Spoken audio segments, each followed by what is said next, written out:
Hello friends, welcome to Kannagi சமையலறை.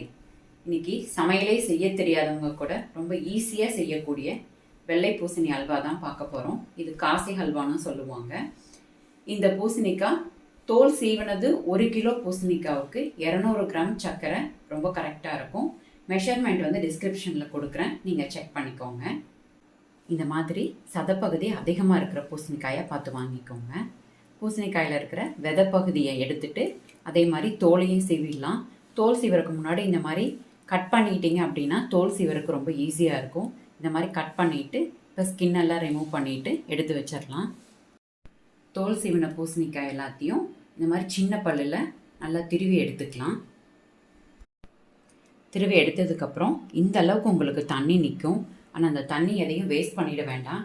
தண்ணி எல்லாத்தையும் சேர்த்து வேக வச்சாதான் அந்த பூசணிக்காய் நல்லா வெந்து வரும். அதனால் இந்த தண்ணியும் சேர்த்து அப்படியே எடுத்து யூஸ் பண்ணிக்கலாம்.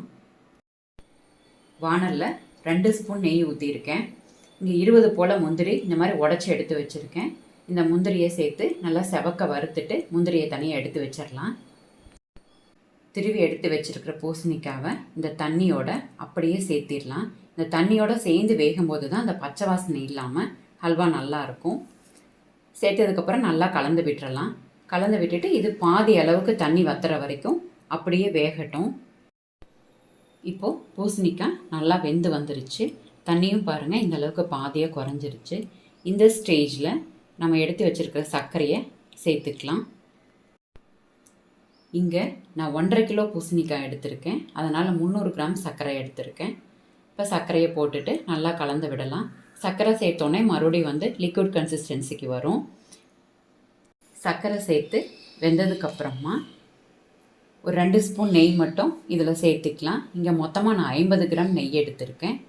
இந்த நெய்யை ஒரு 2-3 டைமாக இடையில சேர்த்து நல்லா கிளறி விட்டுக்கலாம்.